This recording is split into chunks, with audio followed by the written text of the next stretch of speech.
Hey, Lifespan Development class. This is Stephanie coming at you with your video lecture for Wednesday, April 22nd. And I hope everyone's doing well.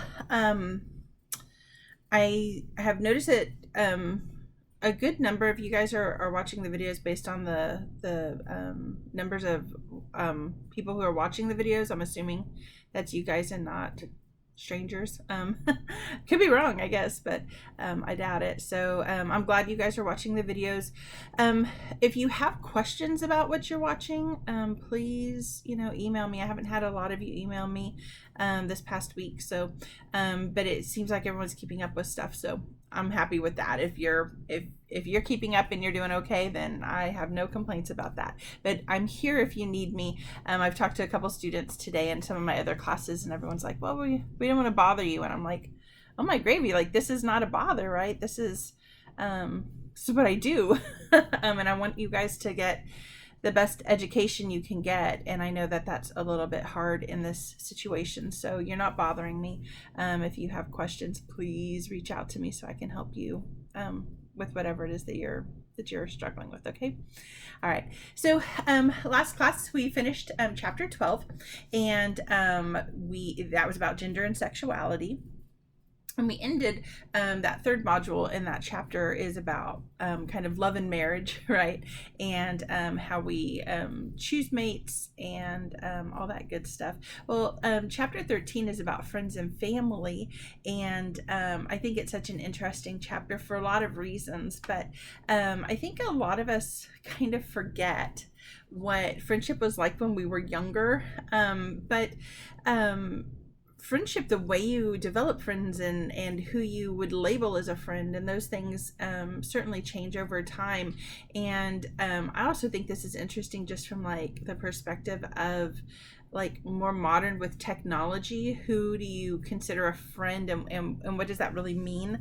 Like, you may have friends online who you've never ever met before, right? I know I have a couple of people who I consider friends. I mean, we go back and forth online, but we've maybe met once, or maybe we've never even ever met at all. And so I think this idea of friendship and what it means, how it evolves over time, and even how it might be different for people who we've met versus not, I think is really interesting to think about. So chapter 13 starts off talking about friendships, and for some of you, your friends are as close as your family, right? So the idea of a friendship and who is a friend and what a friend is actually really important for most of us. But the way a friendship happens is certainly different for like a 3 or 4 year old, right, than it is for a 30-year-old. So the view of who is a friend and how we even go about making friends changes over time. One of the first things your parents tell you, right, when you are going to go to a new school, or it's the first day of school, right, go make new friends, as if it's some kind of easy thing that you just go magically do. And it's a given, right? It's a given that you're going to be able to do it. And so I think it's interesting, like almost no one tells you when you're starting a new job and you're nervous about it, go make a new friend, right? They tell you different things like go do your best, because we recognize by the time you're older that maybe there's more of an investment in making friends, and it takes a little longer to be able to label someone, right, as a friend.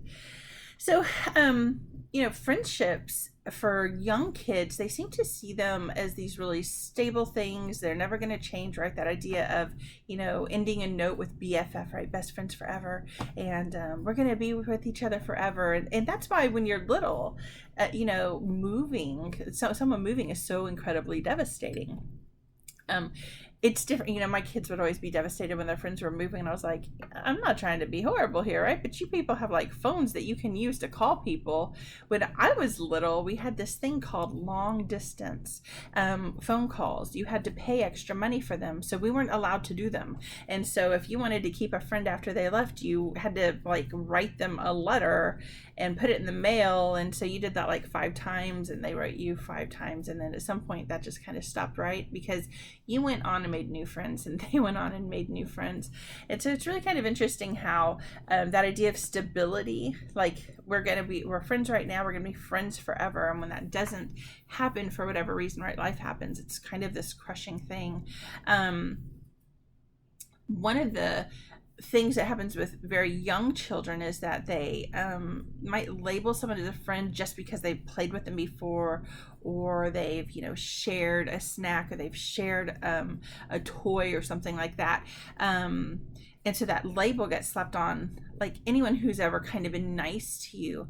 And then as you get older, other things start to become really important, right? This idea that we think alike, we maybe have shared value systems, and I can trust you. When I'm hurt, you support me. When you're hurt, I support you. Start to become much more important within the friendship situation. So friendships in general are like the way they get labeled is much easier when you're younger, as they start to become more complex, as friendships start to become more complex because they are like actually complex relationships. It becomes harder and harder to just slap that label on someone. All right, so one of the key components in young relationships and young friendships is play. And we've talked about play this semester a couple of times, but especially in the cognition chapter, you'll remember that we said, one of the most important things that children do to actually learn is they participate in play. And so we kind of focused in that chapter, obviously, on the cognitive components of play. So why is it important for doing things like expanding your mind? How does it allow you to maybe develop skill sets? How does play help you learn about the world, right? But here we're thinking about play again, but not so much in the cognitive context. We're thinking about it more in like that social context. We didn't really talk about that before. So play is something that's going to allow you as a child, and potentially, right, even as an adult, but especially as a child, play is something that's going to allow you to maintain, to start to build a relationship, right? Oh, you like the same toys I like. Okay, I might want to participate in a play activity with you. So it's not that it just helps us learn. We're building those social structures in our mind, at least to some extent, built on play. So in general, when a child chooses to play with another child, they're hoping for kind of a seamless, fun opportunity, right? And it certainly doesn't always work that way, but ideally they are going to have fun. There won't be disagreements. If there are disagreements, they're hoping to solve them quickly. When children are very young, they participate in certain types of play that are just kind of mimicking. They may not even, so they may be playing next to each other, but they may not actually be playing with each other. Like that interaction may be lacking, and we call that functional play. And as children start to get a little bit older, then they start to interact with each other more, and the play itself becomes more sophisticated. They may actually start to have these really kind of elaborate scripts that they do. They may actually do the same scripts over and over and over and not get bored of them. In my cross-cultural class, I have my students watch this really great set of videos that it's called Preschool in Three Cultures, and Tobin taped in the 1980s, and then in 2006 he went back to the same three countries and did another taping at the same preschools to see how had they evolved and changed in the last 20 years. And he did 2 schools in Japan, 2 schools in China, and 2 schools in the United States of America. And it's a really neat, it's a neat video series. I actually had the library purchase it for us, so you can actually watch it through the library. But I have them watch it for a lot of reasons, but one of the most fascinating parts of any of the 6 little video snippets, they're about 20 minutes long each, but there's a school in China where they show us what they call dramatic play is, and it's basically what we here in the United States would call centers. So kids get to choose where they want to play and what they want to do, and But the center's play is so rich at this particular school, and there's this incredible conflict that happens. So everyone has a little center that they go to, and it does not seem like the center is assigned. But what's interesting is that within the center, kids are giving assignments. So in this one little center, it's the salon, and that day it's one little boy's turn to do the combing of the hair. So at different days, the kids somehow have come to this agreement that different kids will have different jobs within the center. It's fascinating to watch this. I love this little video. So this little boy is the hair comber for the day, and this little girl confronts them and says that she says that she wants to comb the hair, and he says, no, that's my day to comb the hair. You're supposed to be doing this other thing. And she gets really upset, and she's like, you better give me the comb. And he's like, no, I'm not giving you this comb. So she calls the police, the little children police, who are going about to all the centers, making sure that everything is okay. And so she calls the police, and the police man tells the little boy to give her the comb. It's really kind of, I think, watching it, I love it because it's kind of like this act of chivalry, because he's like coming to the maiden in distress, even though he's making totally the wrong decision, because apparently everyone has agreed that it's this other little boy's turn to comb hair. But what I love about that dramatic play episode, they only show us like 3 minutes of it, but what I love about it is how the children know, for example, so first of all, even what they're supposed to be doing in a salon, like that's pretty sophisticated. These kids are 4 and 5 years old. They're in kindergarten. It's really sophisticated play. And the other thing, I love that they know, when I have a dispute, who do I call? I call the police. They went to the children police instead of the teachers, because the police are there to keep the peace. It's such an interesting little it's fascinating to me. I love it. But that kind of really sophisticated play, some researchers would say it shouldn't be happening quite that early, right, at the age of 5, but we can see it happening when we really allow it to happen. It's really neat. The teachers take part, then they debrief the playtime. So they say, oh, we hear that there was a dispute in the salon, and can anyone tell us what happened? And then they're like, oh my goodness, you called the police. It's really kind of cute.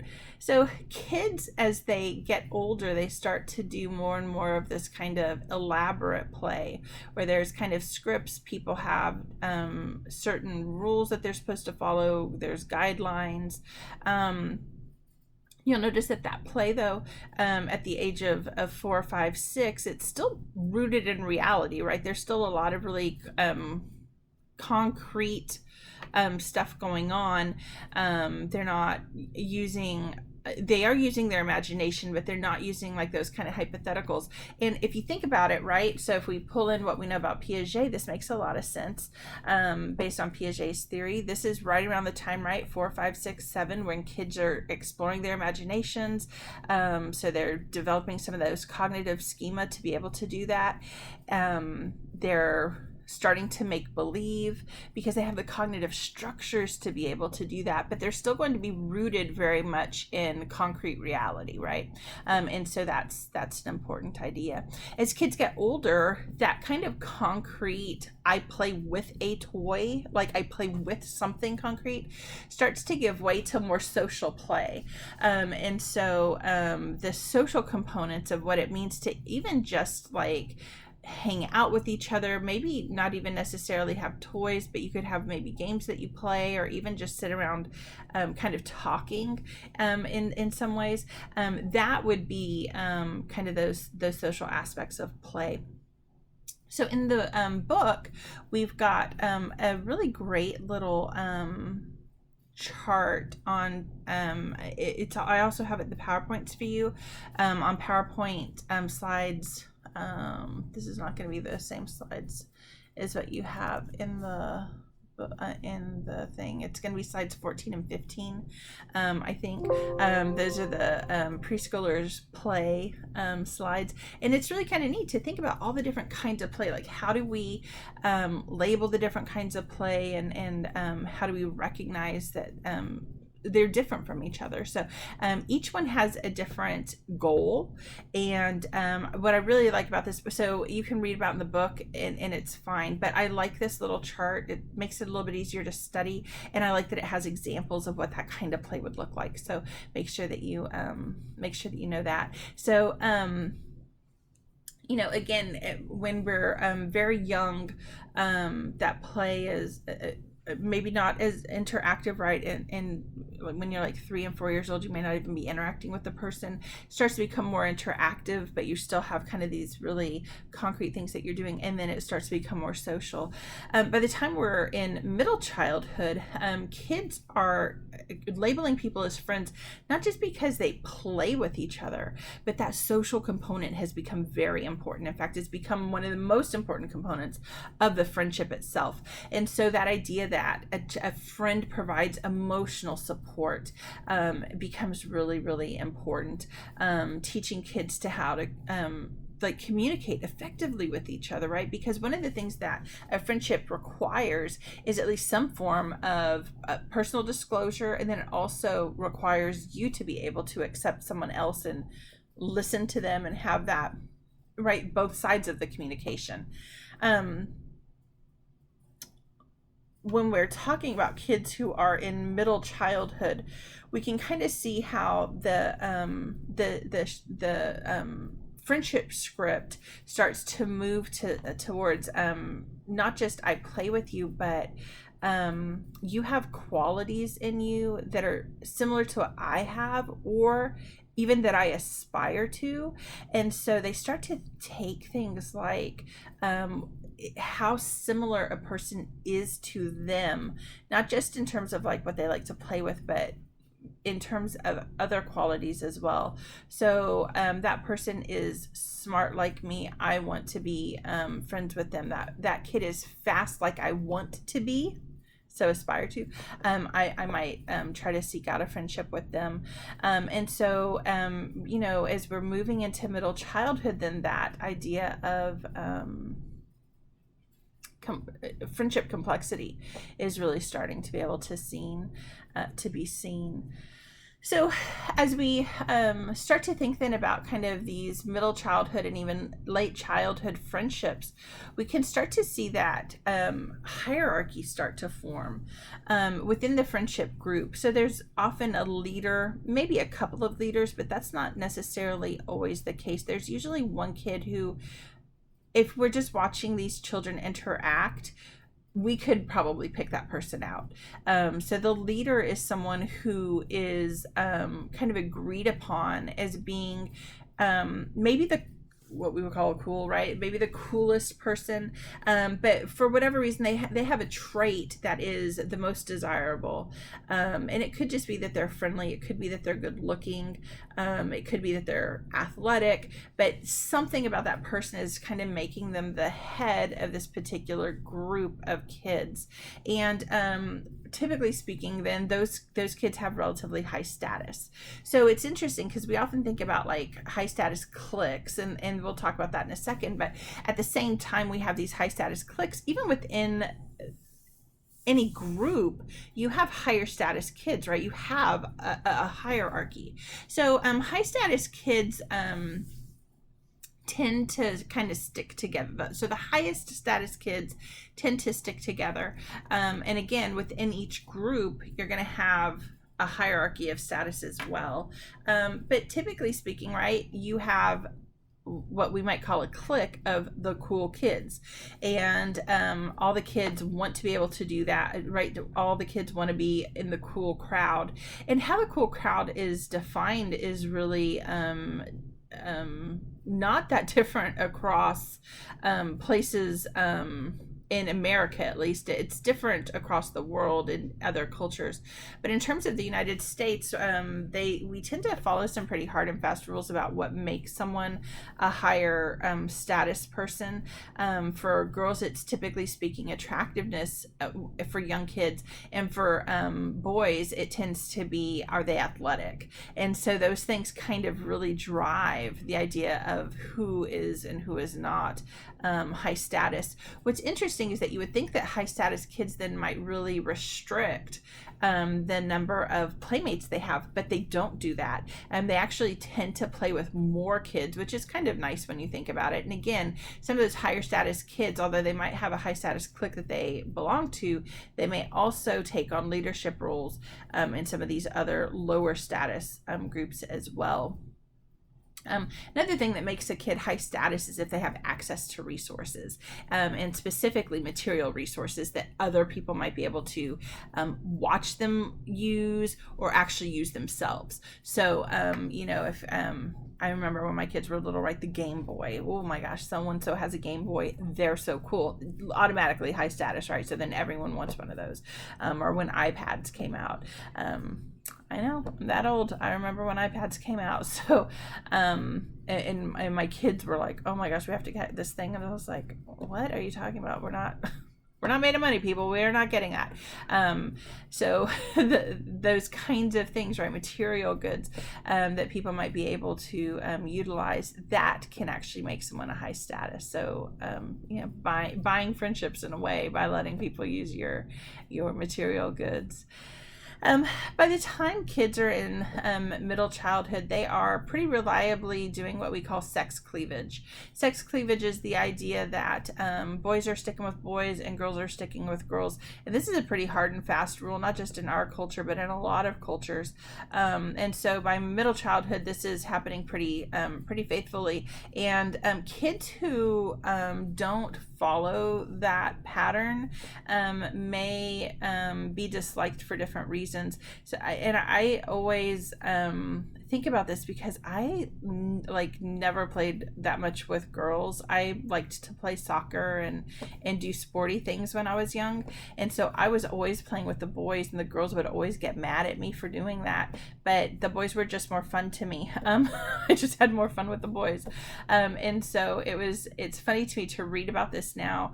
Another funny story to me has to do a researcher, so this is a story that I heard from a friend of mine who was working with this researcher.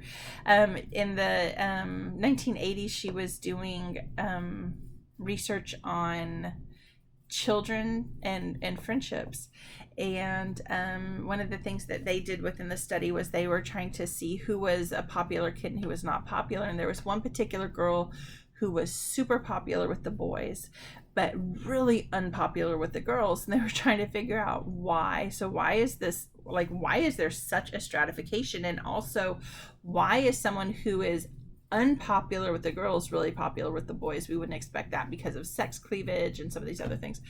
And anyway, what the researcher figured out after talking with some of the kids is that this girl was really annoying to the other girls because the boys kept picking her to play. She had reddish hair, and at the time Teenage Mutant Ninja Turtles was really popular, and they needed someone to play April, and they kept choosing her. So the girls were all upset because the boys kept choosing her. So she was really popular with the boys because she was what they needed to play Teenage Mutant Ninja Turtles, and she was really unpopular with the girls because they wanted to play too. Isn't that interesting? So we talk about some of the sex cleavage stuff as if there's no crossover, but there is crossover if we look at kind of real life. We can see that. The book says that the sex, so when we do have kids of different sexes crossing over, it's called border work, and it's often more romantic. And so, by the time kids are 10, 11 years old, they're starting to notice the other sex, and they're making some of those moves, right, just prior to puberty in terms of flirting and getting to know the other sex. All right. So thinking about the sex cleavage then, how do boys differ than girls then in terms of their friendships? Well, boys tend to have more friends. So boys tend to be really accepting of people within their friendship groups. It's not to say that there are not rejected kids or neglected kids, because certainly there are both in boy friendship groups, but boys tend to be a little more accepting of more people. That said, one of the really interesting things that boy friendships have a little bit more of is this really strict hierarchy. You know who the top guy is, who the next guy is, who the next guy is. And I always think about, this is kind of horrible, but if you watch Grease 2, the one with Adrian Zmed, there's this really beautiful, obvious hierarchy of the men in that movie that's really kind of exactly what we would predict in psychology. You can tell exactly who's who. It doesn't take you but the first 5 minutes of looking at that part of the movie to figure out who's in charge, who's the next one down, who are kind of the losers in the group, right? It's really obvious. So that dominance hierarchy then is really interesting because it creates a built-in struggle. Just because the hierarchy exists doesn't necessarily mean that everyone within the hierarchy is happy with their position in the hierarchy.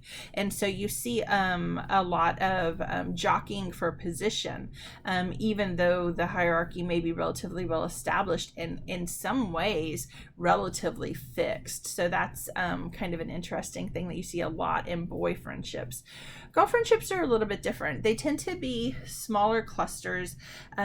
Girls usually will label, so where boys talk about their friends, girls talk about their best friends, and they have very few best friends. So they may have a group that they belong to, but within the group they have identified a couple of other girls who are going to be their very best friends.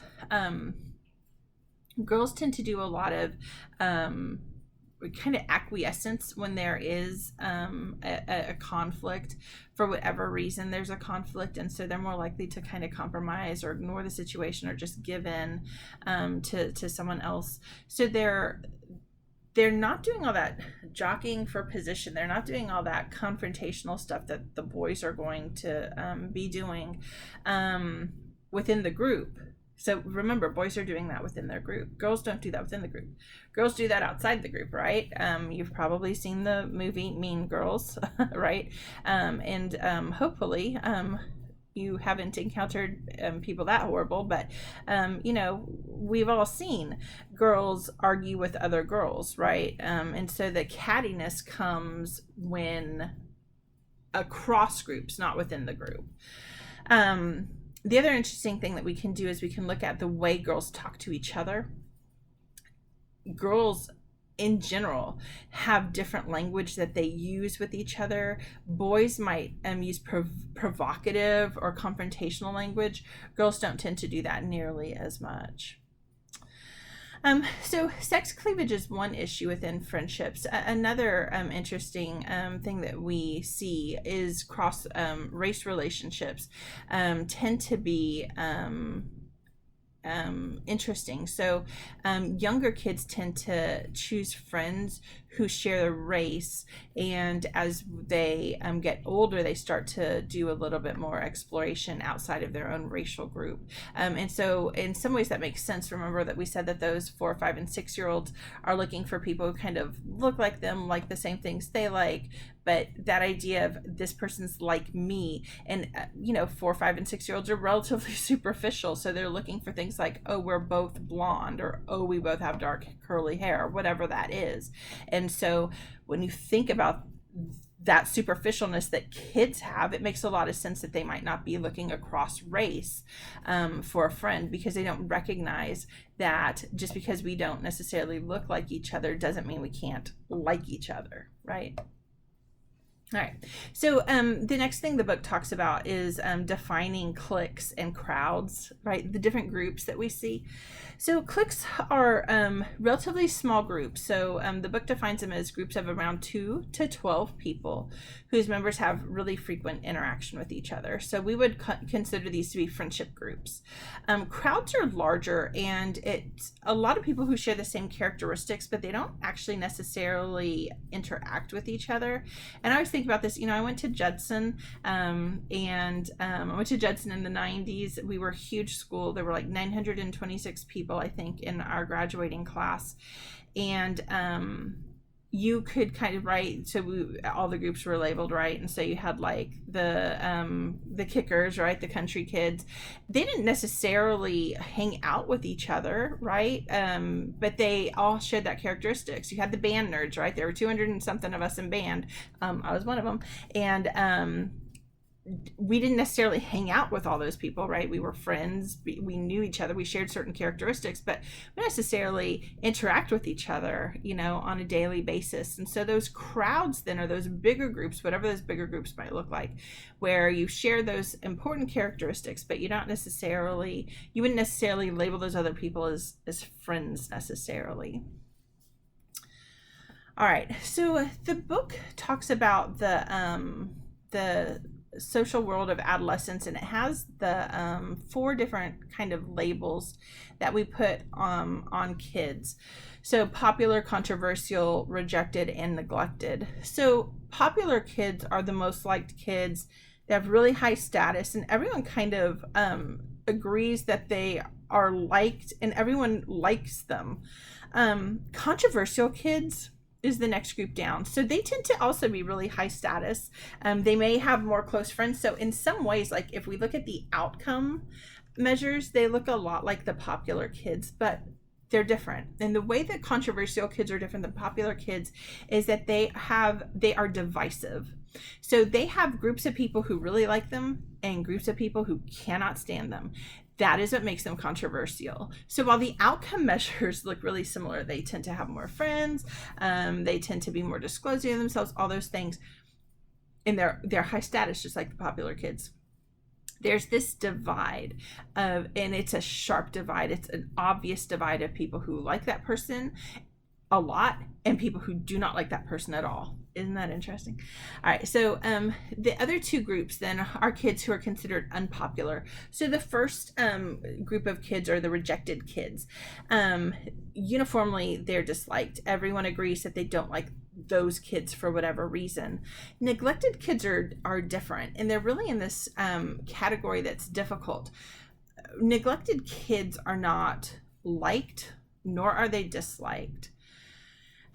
There's some research that suggests that in terms of social adeptness and social consequences, it's actually better to be rejected than neglected, because the rejected kids, the way you get rejected is someone has noticed you. Whereas neglected kids may feel totally alone. Now that said, usually both neglected kids and rejected kids have friends. They have friend groups, but the friend groups tend to be smaller, but research shows that they might actually be tighter. But they have fewer friends, and many of these kids, especially neglected kids, report wishing they had more friends. So they recognize their smaller social group. They wish it was a little bit different. They recognize that they're not as popular. They recognize that they're low status. And again, especially for those neglected kids, they may report being lonely.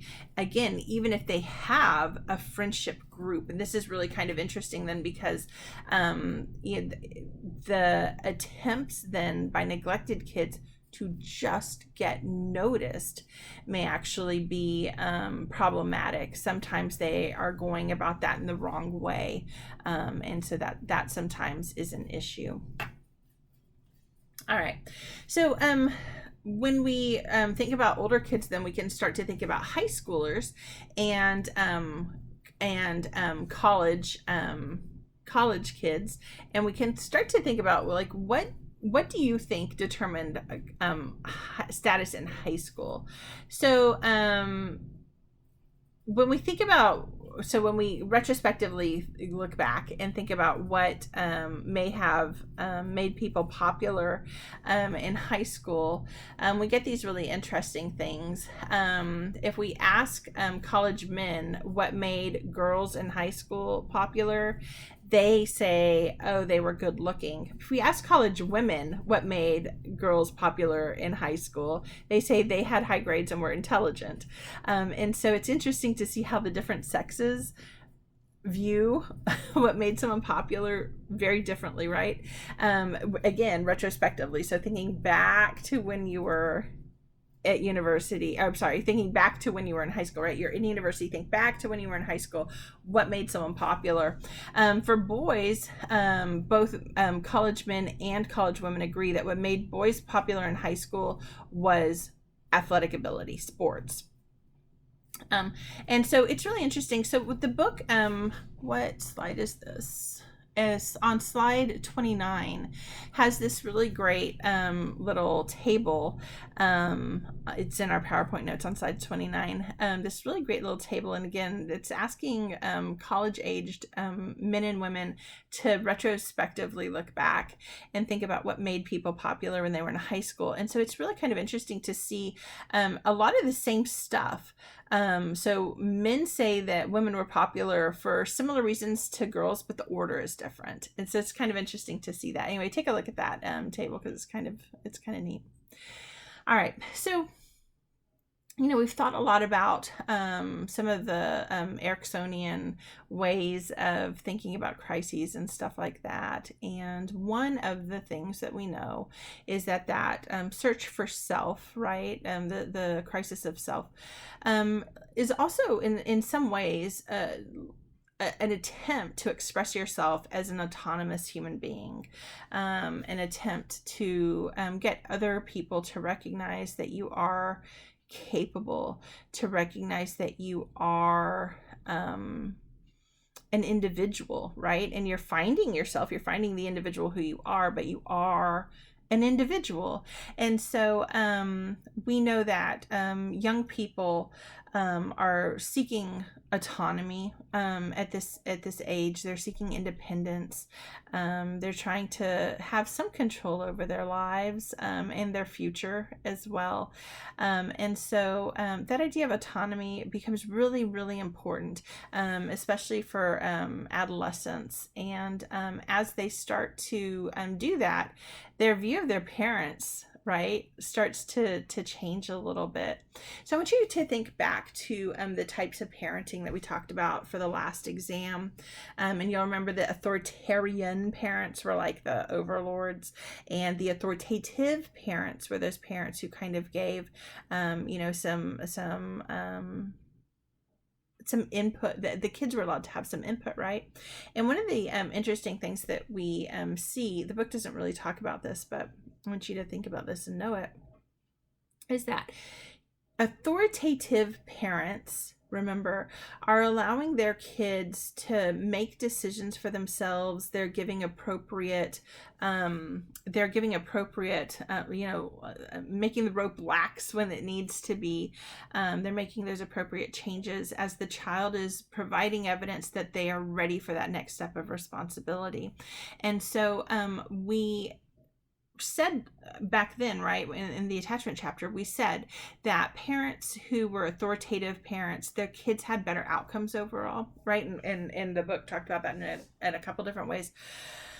Well, part of the reason that happens is that as the child is looking to kind of establish some amount of autonomy, the parent is actually supporting that. And so the parent is actually allowing the exploration. Now, if the child, let's say that the parent says, okay, I'm going to increase your curfew, right?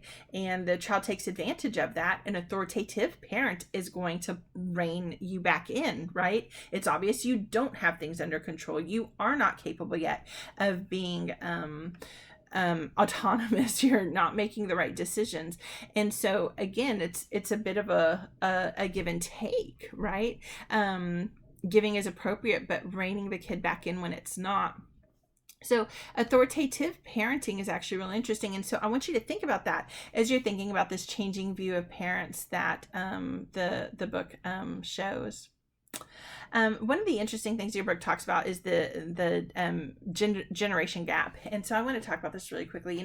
A lot of people think that, your parents don't understand you. And things are so different now than they were when you were young. You can't understand.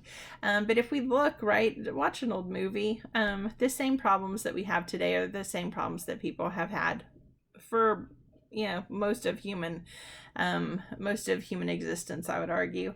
Of course, some things change, right? The fashions might change. The things that you listen to might change, right? I remember my dad told me that I could. So my dad loved the Beach Boys, and we always had to listen to the Beach Boys, and I just wanted to listen to Rush. I had just gotten my counterparts cassette tape, y'all. That's how old I am. We had cassette tapes, and I was like, can we play this, Dad? Instead, I just happened to have it with me because I had my Walkman. I was awesome that way. I had my Walkman with me, and he was like, okay. We literally didn't even listen to it for 30 seconds. He's like, oh my God, I'm not gonna be able to drive and listen to that stuff. And we were back to the Beach Boys after just a couple minutes, right?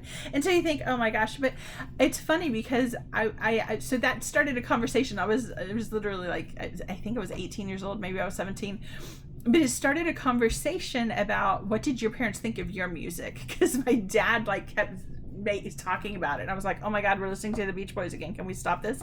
And I was like, what did your parents think about your music? And he's like, oh my gosh, they hated it. And the struggle is real, right? And so in that moment, I think my dad's heart softened a little bit. We still listen to the Beach Boys, but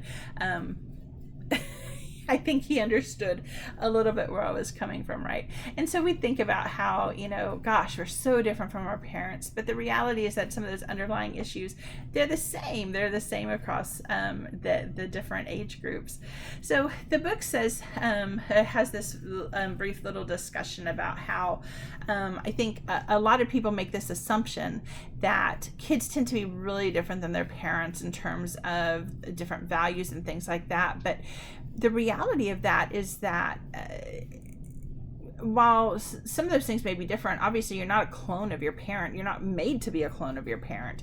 And so you may have some more extreme views, let's say politically, right? So you have parents who have certain views, and you may share the views, but not to the same extent. Maybe you're a little more that way or a little less that way.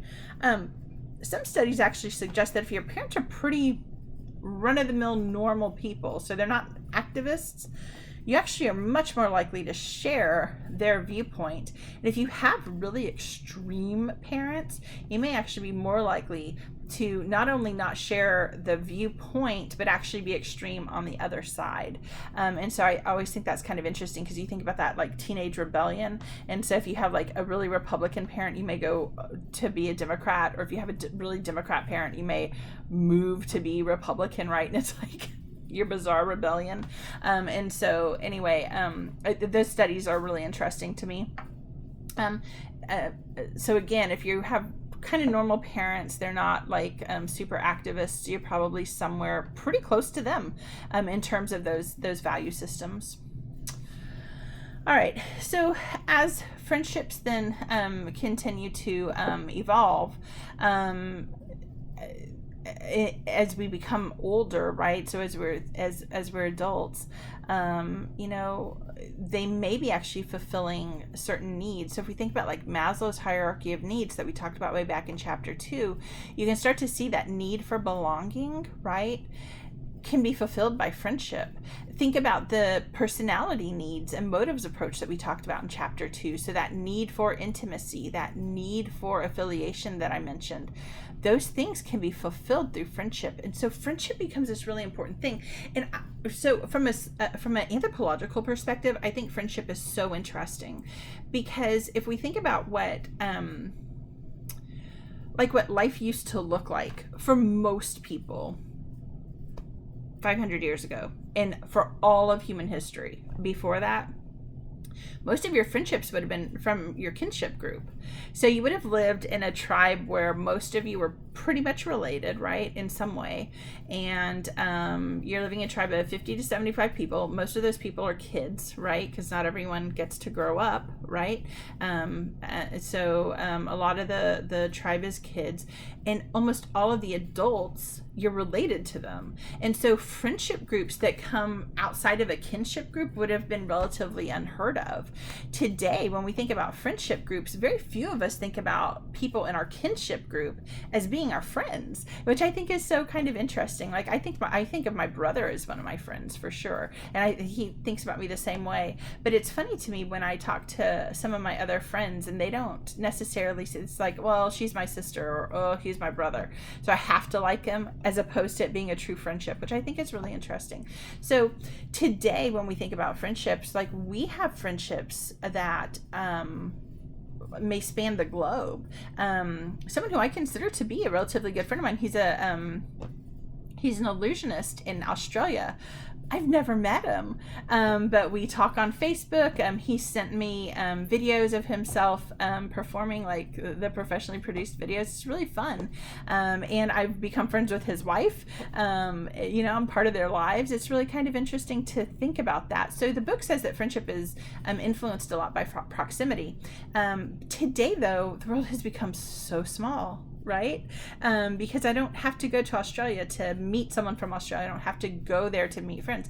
That said, a friendship in general is understood to be to have communication and things like that. So I want you to just think about this. This is how we're going to end today, and then we'll pick up on this as we get into our lecture for Friday. But I want you to think about this. So how, when you are thinking about your friends groups on your social media, whether it's Twitter, Instagram, or Facebook, whatever it is that you use, I want you to think about how many of those people do you actually know? How many of your friends are actually friends? Sophia terrifies me. My daughter terrifies me because she has a ton of people on her social media who she's never met. I, on the other hand, have 8 followers on Twitter because, first of all, I only use Twitter for like a couple months, and then I was like, oh my gosh, this thing is so annoying to me. But I had the gate. I had that that security gate down. If you wanted to be my friend, I had to accept you. And on Facebook, I can very honestly say every person who's on my Facebook friends list is someone who I know. I've either met them truly or I've met them virtually, but it's someone who I would consider to be an actual friend. And so I think it's just so interesting to think about how we label friends as adults, and then that idea of proximity that we have always said is so important in friendship. What does proximity actually look like in the new kind of technical world? So just think about that as you are reading this part of the chapter. I will be coming at you again with another video on Friday. Again, if you have questions as you're watching these videos, feel free to shoot me an email. We can do a phone meeting, we can do a Zoom meeting, whatever you want to do. And I will see you guys on Friday. Stay safe. Bye.